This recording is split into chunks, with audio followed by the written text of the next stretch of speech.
I'm your daddy. I can be smart when it's important. I'm your daddy. I'm sorry to this I'm your daddy. Welcome to Daddy Dailies, a podcast hosted by Not Your Daddy's Films. On a film set, dailies are sent out after a shoot day so you can see the work in progress. Daddy Dailies are conversations that go behind the scenes so you can see what work went into the process and be better armed to succeed in the industry. Daddy Dailies, hosted by Not Your Daddy's Films. Thank you guys so much for doing this. This is really special to have so many women and non-binary artists in one room at one time talking about art. Very cool. Cristina Dunlap, a director of photography, is a 10th generation Californian and first generation filmmaker who graduated from USC School of Cinematic Arts. Her most recent film, American Fiction, written and directed by Cord Jefferson, has garnered 5 Academy Award nominations, including Best Picture, and received PGA Awards, Critics' Choice, Golden Globe, and Independent Spirit Award nominations. In 2022, Dunlap lends Cha Cha Real Smooth for director Cooper Raiff, which won the Audience Award at the Sundance Film Festival, and was later acquired by Apple TV. Dunlap's other recent project, Am I OK?, starring Dakota Johnson, also premiered at Sundance Film Festival the same year. Outside of narrative work, Dunlap has shot music videos for many acclaimed artists, including Lizzo, Coldplay, Moses Sumney, The Chainsmokers, and Brandi Carlile. Most recently, she worked with Taylor Swift and the creative director Ethan Tobman for onstage visuals during the Eras Tour. As a cinematographer, Christina's passion is fueled by the belief that people can be brought together by a shared visual experience, finding a way to visually translate someone's innermost thoughts and feelings to an audience through movement, lighting, and color. So let's give a round of applause for Cristina being here. And now we have Ava Berkofsky ASC, has a BFA in photography from the School of Visual Arts in New York City, and an MFA in cinematography from the American Film Institute in Los Angeles. Ava is an award-winning cinematographer and filmmaker, lensing film, television, documentaries, and commercials. Ava is a 3-time nominee for an Emmy for Outstanding Cinematography, as well as an ASC Award for Achievement in Cinematography for HBO's Insecure. Additionally, Ava's directing debut on the show was nominated for an Emmy for Outstanding Cinematography in 2020. Other awards include a nomination for the Independent Spirit Award for Best Cinematography for Free Indeed. Berkofsky's award-winning feature credits include A24's Cher, directed by Pippa Bianco, which won the U.S. Dramatic Special Jury Award at Sundance and was nominated for, I always say this wrong, the Camera d'Ors? I think so. Camera d'Or? At Cannes. Yeah. Free Indeed, directed by Jake McAfee, won the Horizons Award at the Venice Film Festival, and Ava's feature film, The Sky is Everywhere, was directed by Josephine Decker and produced by A24 and Apple. In addition to creating and executing looks for A24, HBO, Amazon, Netflix, and Hulu, Ava has lensed a number of film projects, art-based film projects. Exhibitions include the MoMA, Brooklyn Museum, and the Armenian National Gallery. When not shooting, they can be found lying in the grass, cloud-gazing with a magical 5-pound chihuahua named Tiny. Thank you, Ava, for being here. Let's give Ava a round of applause. Thank you for letting me do those wonderful bios. So, guys, I guess first off, can you both tell me a little bit how you got started as cinematographers? I mean, was that always the goal? How did you link with directors early on? And yeah, how did you get your first job? Just tell us a little bit about your early career. I started doing still photography for music videos when I was in high school. I lied about my age and went to go take pictures on sets. And then I saw what a cinematographer was because I didn't know. And I was like, that's a bigger camera. You get to move it around. I want to know. I want to do what that is. And I met a producer on one of those sets, and I started being their assistant, and I did every job on set you could possibly do, and I had to dress up as a zombie and be background in cheap music videos, and I had to drive big trucks that I scratched someone's car with the tailgate on. I did a lot of things, and I always wanted to be a DP, so this producer was very kind, and she would let me shoot behind the scenes, or like one time an op didn't show up, and she was like, go be the camera op. And I met a lot of directors and all the gaffers and grips, and I did all the gear orders, so I would keep notes of what people ordered and why, and then like their lighting plots on set. That's great. And eventually, you know, the directors had a $2,000 music video that they would hire me to do because their usual DP wouldn't do it. And then I sort of built a reel that way and eventually made the jump after 8 years, too many years. So like a really pretty organic kind of up the ladder journey for you. I didn't get to, I worked as a second and a camera PA. I was never organized enough to be a first, but I did some camera things, but yeah, I kind of did everything. So not the most. And do you think that having done everything helps you obviously do the job that you're doing now? Yeah, absolutely. It definitely helps. And I think editing was maybe the most helpful, learning how things cut together. But yeah, just getting to see everyone's gear orders and how other people light was, so valuable. Totally. Ava? I'm so jealous. That's so smart. I didn't come that way. I came from, I also started shooting stills and went through like the documentary route. And so I was doing documentary still photography and sort of like project-based documentary stuff, and sort of I started working at a documentary production company, and then I started doing all the gear everywhere because they would pay me, and then I would just shoot still projects accompanying their film projects. And it was a really great time because I was young and broke, and that was it was a great time to be young and broke because I got to see so much stuff, And eventually I was like, no, I just want the camera. That's a big camera. I want that camera. Like, what are they doing with that camera? I sort of like got antsy shooting documentaries after a while from there. And I don't know, during that time I did lots of like art stuff. I lived in New York and just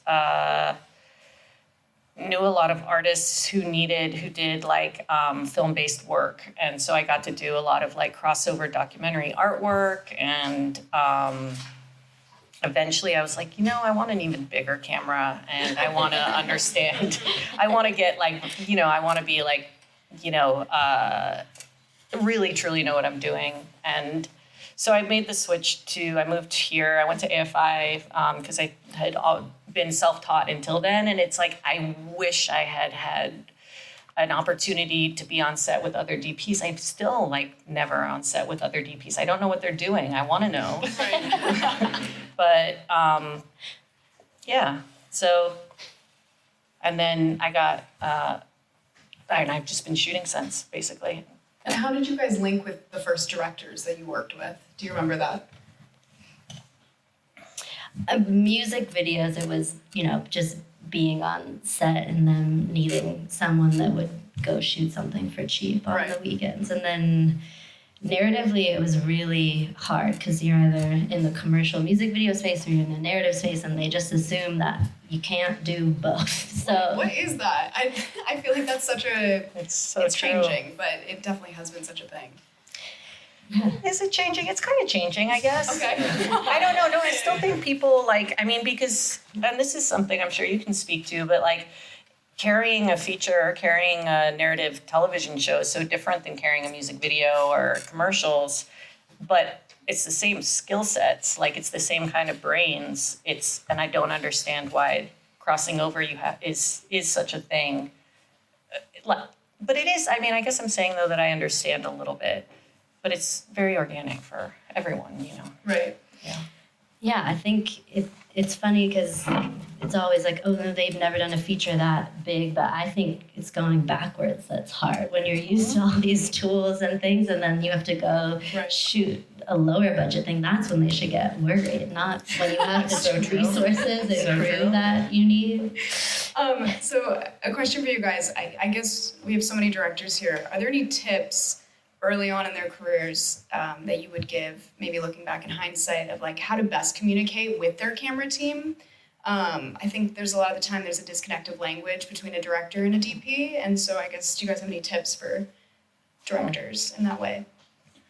I feel like directors come from all different sort of paths, and I think the most important thing is to make sure, forget the technical, forget all of that at first, and just like get inside of each other's brains. And it takes like spending a lot of time together and finding references, watching films together, like to really prioritize that. And then, you know, I love it when directors come to camera tests with me. They get really bored, understandably, but I like it when they come. And if they can't come, I like it when they watch things with me so that they feel like included in the process, which I think is really helpful. So it's sort of like prioritizing the creative by spending lots and lots of time and looking at references and getting in each other's brains. Right. And then I always like, then when you're on set and everything is totally crazy and the director's brain is gone, you just can't have it. Like, you know, you can sort of improvise in the logic that you guys have already set up. So you would find it helpful to have, as a director, to have a shit ton of references ready to go, lookbooks, everything, the whole deal. Yeah. Okay, dope. Yeah. How about you? Yeah, definitely. I couldn't have said it better, but there's not a ton of directors that know exactly the reason they want a specific lens, or you don't have to know all of the lingo. And I think sometimes it's scary because people feel like they need to know it, or they're gonna sound stupid, or like they don't know what they want. But you know, working with Cord, he'd never directed, and he knew the feeling of what he wanted. And for me, it's like getting to translate that as part of the fun. If someone says, you know, I want you to shoot this on a 25mm lens, and for this reason and why, then it kind of takes our creativity out of it. So it's, totally. I don't mind when someone doesn't know technically, just knowing what you want the emotion to be and why. I love that. And then letting the creative aspect. I feel like I never get asked for a specific, or if you're like in a movie and everyone and your director and you have like figured out, this is our lens for this, then I feel like people say I want a 25 or I want a whatever it is. But usually I feel like I don't get people asking for specific lenses ever. And it's nice because you're translating it and then they're not thinking about numbers and like specifics of like what's the, you know, like the specifics of a certain lens, you know, but that's part of what you can rely on a DP for, is to translate that into the technical or whatever. Calling a lens too is fine, but it's part of why you hire a DP. It's like, I want to feel really intimate. What is your particular DP? Translate that into based on your conversations, or like, I want it to feel dreamy, and then, you know, it's like that's why you hire a DP. They have a brain that's different than yours, and if you trust them, then they're the ones who will translate that. Yeah, and let the collaboration begin. Yeah. That's what that is for. Yeah. That's awesome. Christina, so you've worked on so many music videos with really iconic artists. Is there an experience during one of those shoots that stands out to you as difficult, or maybe a goal that you're super proud that you achieved on set?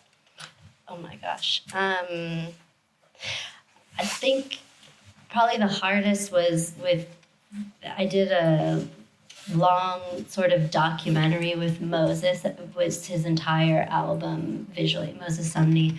And we were shooting in North Carolina at like the peak of the pandemic, and we had to drag this techno crane up a mountain, and it just got stuck. And then no other equipment could get through, and we had to figure out, I mean, it eventually got there, but we had to change half of our shooting ideas on the spot, and everyone was afraid to like get within 3 feet of each other. So that was probably one of the most challenging. That does sound challenging. That's wild.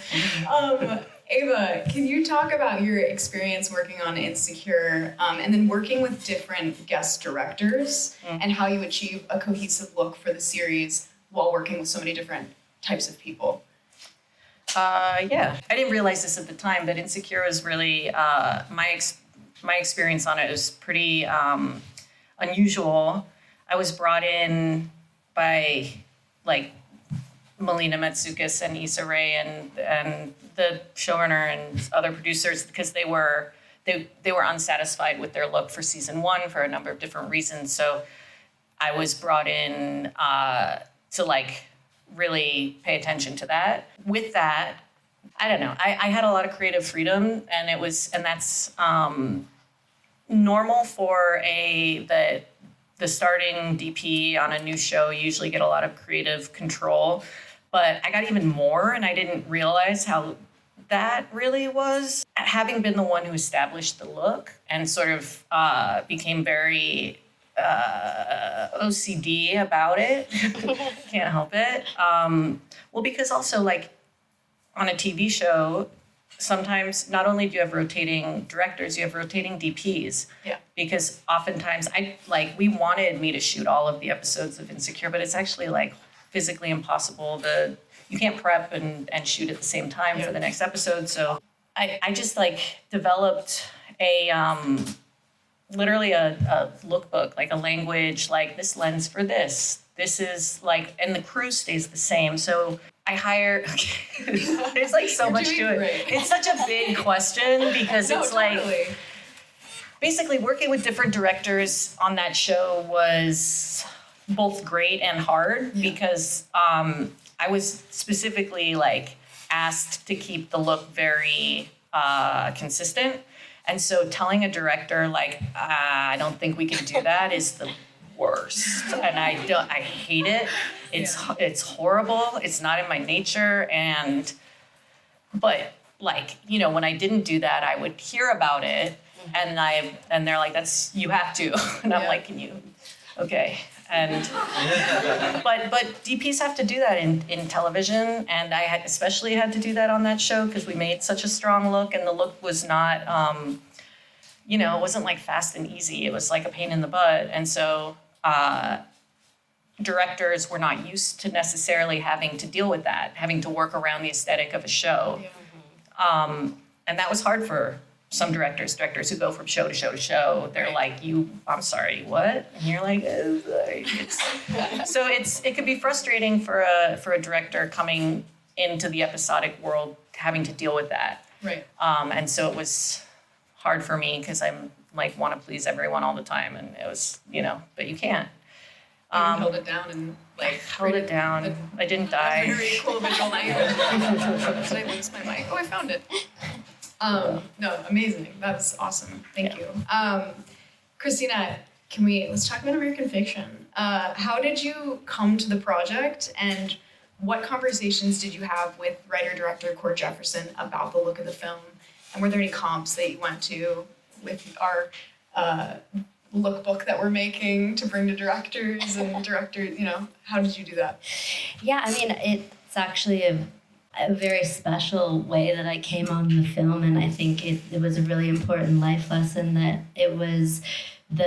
I did a music video with Quinn Wilson 3 years earlier, and she had an assistant on set that was helping her out with things, and we were talking about cameras and kind of like nerding out because she was shooting 35 millimeter film stills just for fun, and I didn't see her again for 3 years, and one day she emailed me out of the blue and was like, hey, I'm working for a new director. He's looking for a DP for a film. Like, yeah, can I send it to you? And I had no idea if it had funding or if it was real or what it was, but she sent me the script, and I was like, I will do anything to work on this movie. This is the best script I've ever read. And she set up a lunch for Cord and I, and he was like, great. Like I brought in a bunch of references just, and tried to have a very clear vision for the film because she had kind of said, he's not sure how this is supposed to go with these interviews. So I wanted to really have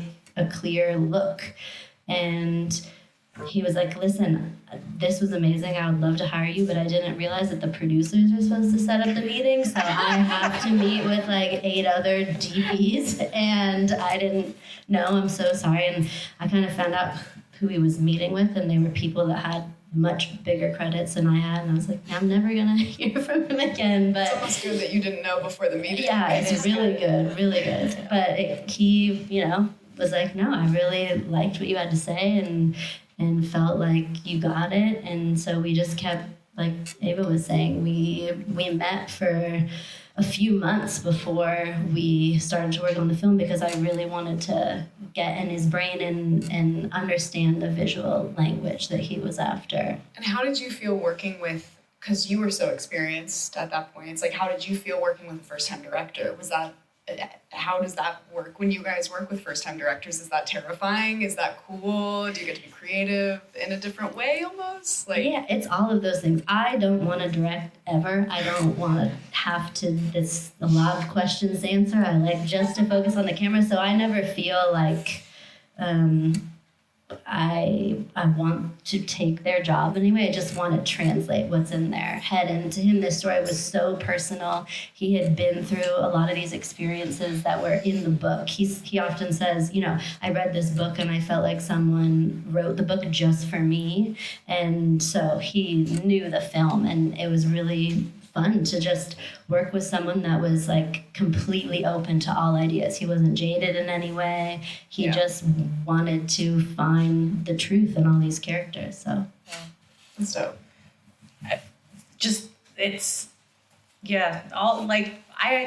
I've worked with a lot of first-time directors, and I think that every director comes to the relationship with the DP and to their own projects with their own strengths. And so it's really fun for me to sort of mine where they come from and understand, 2 films ago, it was these guys had come from theater and they know anything about cameras other than what they liked and disliked in a general way, but they knew so much about acting.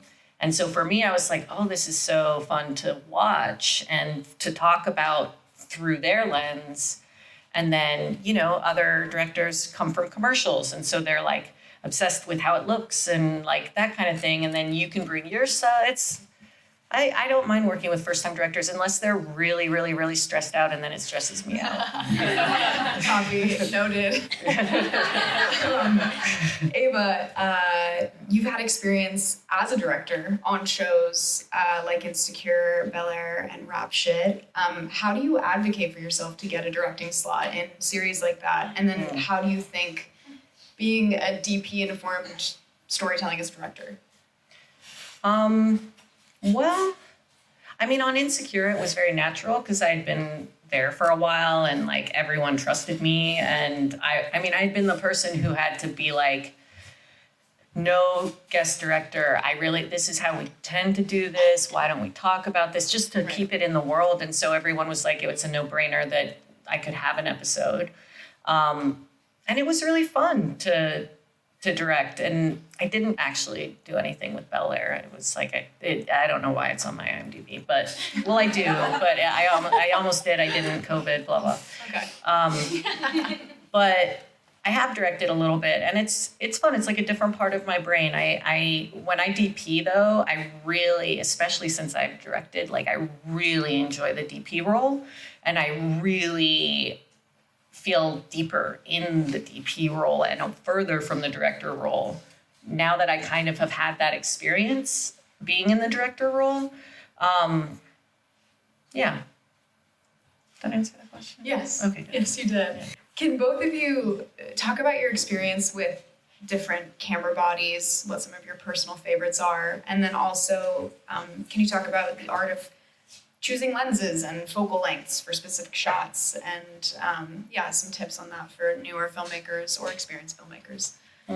in terms of choosing lenses, I guess, I think looking through Shot Deck is really helpful. And I did a talk with them, and Lawrence Sher made fun of me and was like, "You're not a commercial for Shot Deck. You have to keep mentioning Shot Deck." But honestly, it's such a concrete way to communicate what you want. And, you know, especially I've also worked with a lot of first-time directors and saying, you know, this is what a close-up looks like on a 35 millimeter, and this is what it looks like on a 100 millimeter, and which one makes you feel the way you want the audience to feel. And sort of having a really concrete visual reference can be helpful, because it's so subjective. What someone feels is dreamy versus what someone feels is intimate, and everyone's gonna have a different opinion. So having that, I do use Shot Deck a lot too. I hope he's like Sponsor comped Christina. your membership for life. Maybe after this time, it was 100th membership. Yeah, and cameras, I'm partial to the Arri Alexa, and sometimes the LF and sometimes the 35, and sometimes it's fun to be on a mini and you can really move around with it. But the Venice is great for certain things. I would love to shoot more film. I'm hoping this next feature will be film, but we'll see what the budget plays out. But Do you remember?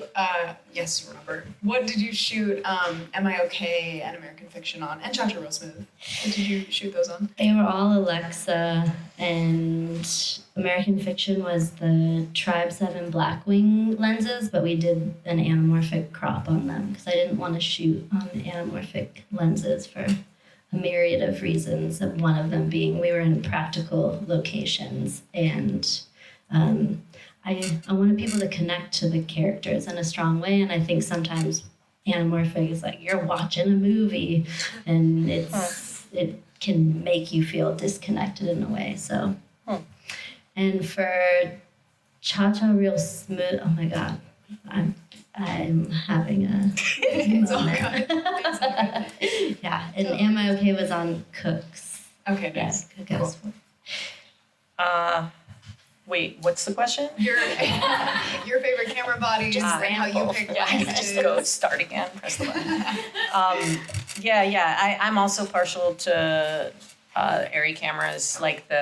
I love the Mini, I love the LF, I love the 35. Although the 35 is really interesting because it's like they didn't play up, or maybe they did and I wasn't paying attention, the change in color space. It's a big change. It's a really big change. So that's been really interesting because the movie I just shot was on the 35. It was my first thing, more in depth than a commercial on it, and that was really interesting. In a good way. In a both. Honestly, you know what? They're like, yeah, shoot that thing at 2,500. It's. It's so, this all directors, no one cares about this, but they rate the cameras. They're like, oh, in the sales literature, they're like, this is a 3,200 ISO movie. You don't even need light. Like it just lights itself. It's so good. And sometimes that's true and sometimes it's not true. Certain cameras are pretty amazing and other ones it's a lie. But when you use a new camera, it's like learning a new film stock, and film stocks vary a lot. So the new Alexa is really, I liked it. It's great in daylight. Oh my God. And then at nighttime, I shot it at 2,000 and then brought it down to 500, but it was 160. It was not, it needs a lot of light at night is what I will say. And lenses are really important. I'm a giant dork and I test for every project, a lot of testing. And producers get very annoyed with me, but I think that it's what you just said about anamorphic and the lenses you chose for American Fiction. That's so interesting. I've never thought about it that way, but I've never articulated it that way or thought but it's true. You're finding the point of view and the personality of your movie. So you can't just sort of use what you used last time because it's not the same movie. Doesn't have the same point of view, spirit, director, all of that. So yeah, I spent a lot of time testing and I just fell in love with Panavision G series, on this last one. They're really beautiful. In your opinion, what is something that makes a project look cheap immediately? What is a good tip that you can give filmmakers on a budget on ways to maybe not? Oh my God, stop using RGB everything. Stop it. All of the colors. Stop. It's that I think makes it look cheap. Okay. And overlighting makes it look cheap. Okay. Yeah, I'm still trying to figure out the recipe. Sometimes I watch them this looks bad and I don't know why, and I wish I could pinpoint it exactly. But yeah, it's always the lighting, but I can't tell you exactly what about it every time. But there's So get a really good gaffer. Yes. Really good. Good luck There with you that. Okay. And then, so most of the audience here today, they're women, non-binary creatives, which is the minority on sets most of the time. You know, it's a very male-dominated space. So I guess, do you guys have any stories or, I don't want to say like inspirational comments? What are ways to what are ways to deal with maybe condescending film bro nature? So real. I don't know. I'll bet you're better at it than me. It's hard. That's such a hard question.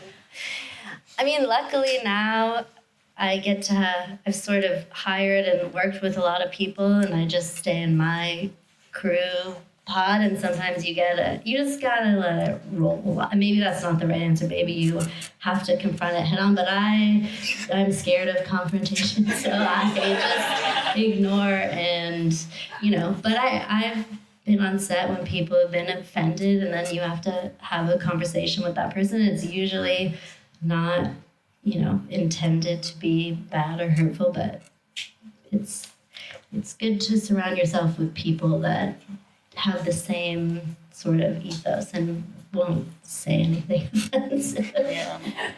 It's hard though. I mean, I'm sure you do so many commercials, I'm sure, because you go, when you leave town, they just are like, look, I got you a gaffer and a key grip who have all of their own people, and here, now you run it. And when you don't pick the people, sometimes can be a surprising thing. I found in the last few years, honestly, it's gotten better in like more than the last few years. I don't know. But I don't know. I have friends who are really good at not reacting. And I try to not react. It doesn't help anyone when just like having like random people be condescending. It's so surprising, like you remember, oh, I am different because you're just you, mm-hmm. You're just you. You just show up as you, and that's the right way. Yeah. to not remember that your presence is an aberration. But sometimes people remind you, and for me, I don't know. I don't know. I think that I'm just going to stop right there. No, but it's really beautiful. It's really lovely. I think that's what you just have to remember or just forget you're an aberration. Yeah.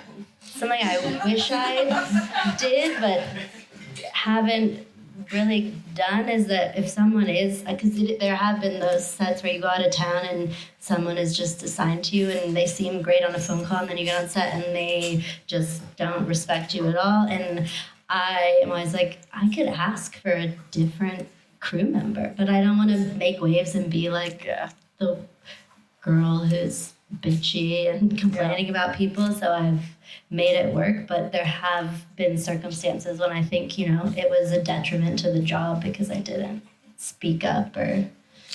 I know of one, I feel like all of us just swallow it because you don't want to be like, I need help. You need to do something special for me because help me, So I've never asked for a change, and I probably should have here and there. But I do know someone who was in a southern state doing a long-term project with a gaffer or a key grip that was just horrible enough that they got them fired. But it was like so explicit. Yeah. Like you basically have to pull a gun and be like, I'm going to kill you. And that is when you can say or at least when people in my generation say like, I've had enough. But I don't know if that's good or bad.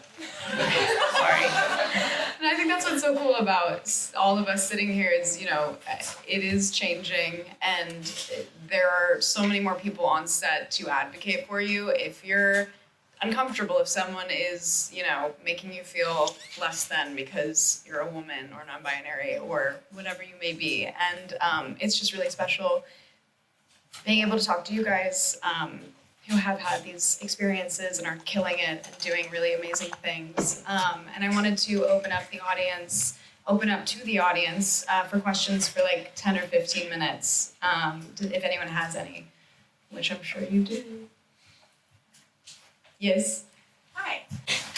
I'm wondering if either of you have any tips, like if you're feeling stuck in your career as a cinematographer and having difficulty kind of getting the next level of jobs. I do a lot of music videos, typically in like the sub 50K range. I don't have I only have one celebrity client, I haven't done a feature yet, so I'm having trouble being competitive on commercials or feature projects.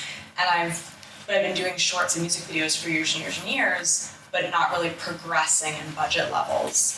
Whereas all of my department heads have really kind of been able to elevate, and I'm still kind of in the same area.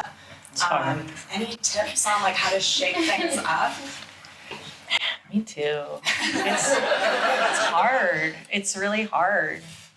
Yeah, I've felt that for so long. Even now, I'm like, I don't know why anyone wants to hear what I have to say. I'm still doing indie features, and but it just takes, like, you never know where you're gonna meet somebody, and so I still do like short films and PSAs and all these things because you're gonna meet someone, and then they might be the person that gets the budget that everybody wants. And I mean, the only reason I got a feature ever was because I did a Coldplay music video, and it was like, a song that no one cared about. They had no money for it. I had to like pay my own way to London to do it. But then Dakota Johnson was directing it randomly with a friend of hers that I knew. And so that was kind of how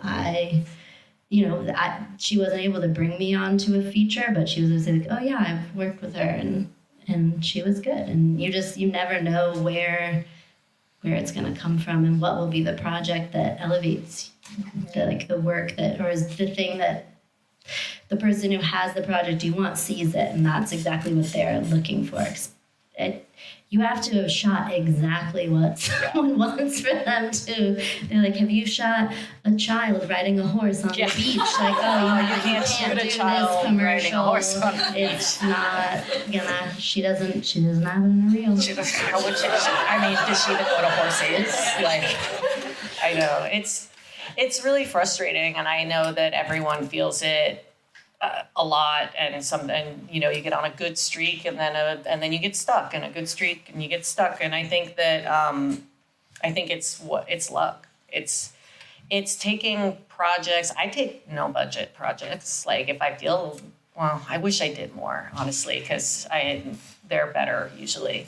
But yeah, I'm just tired right now, so I can't. But I will again, I'm sure. But I think it's like, you don't know where it's going to come from, and to be like, let yourself not get in your own way in being attracted to the kind of projects that really are who you are, because that's where the energy will always be. So that's what I try and like tell myself. I'm like, actually, who am I really? Like, what do I really want to do? Okay, and if that means like I'm going to make $100 a day for a few days, okay. And then you do that a few times and something hits, and like, don't do things you don't want to do for less, unless you're getting paid. Like, that's kind of obvious, but I think that some people are like, I just need to shoot a short, and so I'm just going to shoot this short, and actually I think that can be a waste of time and money. So I think that it's like feng shui, when there's space to go. Anyway, but it's like, it's a mystery to me. Thank you. Yes. So I'm approaching directing my first feature. I'm in pre-production. I have like a DP I've worked with on several projects, TV, yada yada. What I want to know is what, in your learnings, would be really helpful for breaking that first shot list throughout the whole script. Like, I love my DP. He's a very chill dude, and he will let me do whatever, but I want to be like very cohesive, and like we spent those hours and hours together, but how do I approach, like we were talking about with camera, but we don't know, do we sit down for hours and hours and hours and go through the whole script? Yes. Yeah. Just do it forever? Yep. Great. talk through all the emotional beats in the script and like what the heart of every scene is. And I think that's the place. I mean, you'll branch off and have a million other conversations, and it'll take you forever to get through the script, but I think that's always the most helpful to get inside the director's head. Yeah, and like, I think, it takes a really long time, and I've gotten it down to like, because I just can't sit still for that long. We do it in 2 to 3 hour chunks every single day for a very long time. And when we get pressed for time, we do more time in a day. And I just shortlisted an entire movie. It's the first feature film I've ever shortlisted the entire movie. And now I know it's possible. And of course you throw it away. Of course you don't stick to your shot list, but that means that you've talked through the heart of every scene, what matters of every scene. And then when you're like, oh shit, we have 5 minutes to shoot this, what can we get rid of? You know the scene from the inside. So yeah, you have to go through the whole movie. And if your DP doesn't want to, then I'm sure he does. If he doesn't, then he's not a DP. But yeah, no, really. I mean, that's what our job is. Is there anything maybe that, if pressed for time, like is there something you would utilize quickly, maybe with natural light or anything like that? Everything's so different. Like I can tell you that on a project that if I'm gonna go shoot a movie, I have to have a couple HMIs. I have to have a couple like Filex Q5s or Q10s, and I have to have a set of Titans, and I have to have a set of Helioses, which are the littler ones, and I have to have light mats. And I think if the lighting isn't working and you don't like it, turn it off one by one and see what everything's doing, and you'll find what you like. Exactly. Usually less is more, and people want all of the toys and all of the big lights, and sometimes it's just a lamp in the background that looks best. Totally. Like that's usually, like if you don't like it, just turn them off. And usually it's better. Yeah. Tape some movie on the wall. Totally. Yeah. Yes. I'm curious about maybe your process of building specificity and visual representation for culturally specific projects. And what that looks like. I don't want to assume anyone's ethnicity or anything, but particularly the process as like white presenting humans. I think it's a really great question. So, like, I've worked with lots of people of color, and it's like truly a gift for that. I think the process of like educating yourself for me as a white person is important and fun. And I ask lots of questions. I look at lots of references. And I'm like go in being like, okay, I need to learn a lot. What are the visual references that I don't know? Because you know, I have my background. I have my family of origin.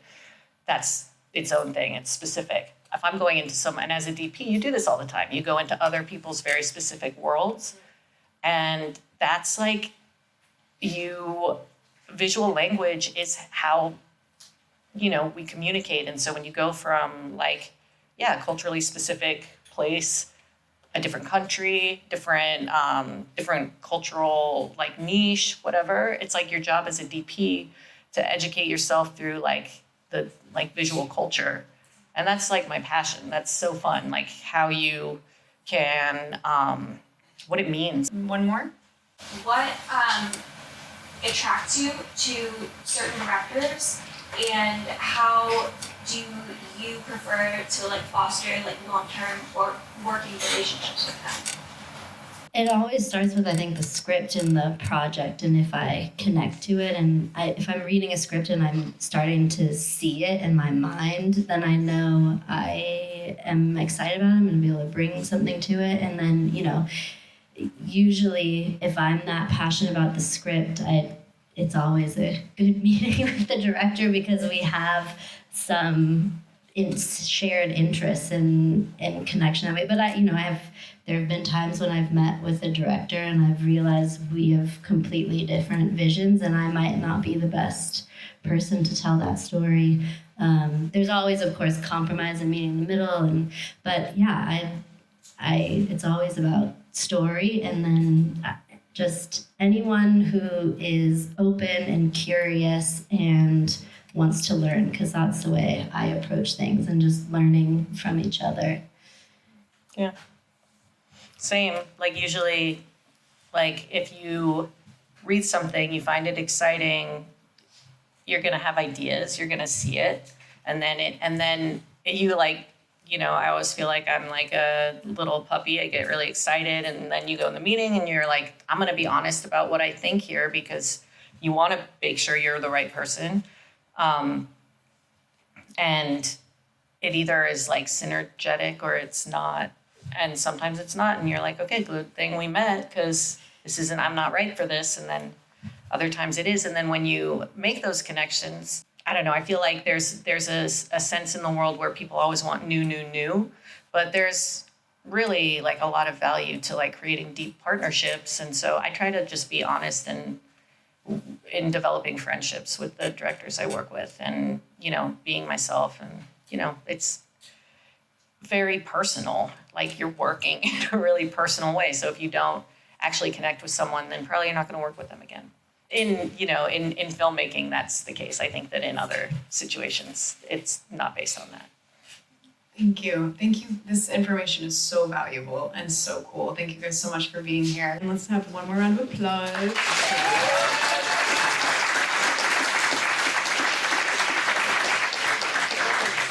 Awesome. Thank you guys so much. Daddy Dailies is presented by Not Your Daddy's Films, a social impact organization dedicated to educating and empowering women and non-binary creatives in TV and film. If you like what you heard today, don't forget to subscribe and leave us a positive review. And if you want more Daddy episode insights and links to what we talked about, join us on Patreon/NYD Films. Daddy Dailies is produced in partnership with Robert Bailey and edited by Carly Tamarin, Vika Stubblebine, Claudia Restrepo, and Gracie Strauss. See you next time, Daddy.